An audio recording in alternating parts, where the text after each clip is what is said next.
पौराणिक काल में बहुत बाढ़े दानवीर तथा भगवान विष्णु के परम भक्त एक राजा हुए थे, राजा बलि।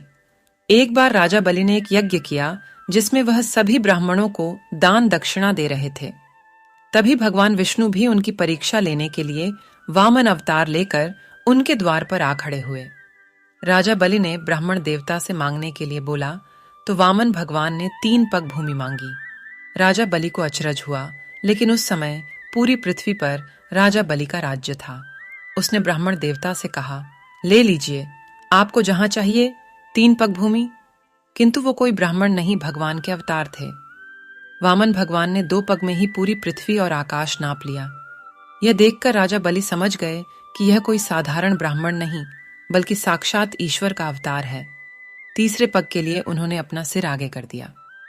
तब भगवान राजा बलि से प्रसन्न हुए और वरदान मांगने को बोला तो राजा बलि ने भगवान को ही अपने साथ पाताल में रहने की विनती की। आखिर भगवान को राजा बलि की बात माननी पड़ी और वैकुंठ छोड़कर राजा बलि के साथ पाताल चले गए। इधर प्रभु को आया न देख लक्ष्मी जी चिंतित हुई।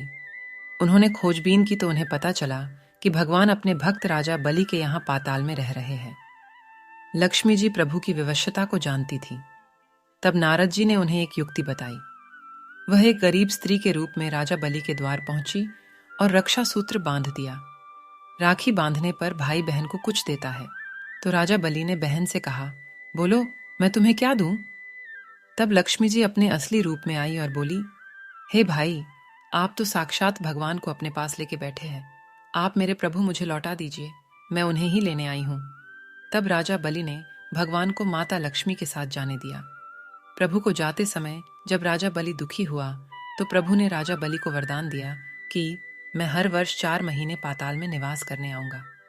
ये 4 महीने ही चातुर्मास कहलाते हैं, जो आषाढ़ की एकादशी या देवशयनी एकादशी से कार्तिक की एकादशी या देवउठनी एकादशी तक होता है।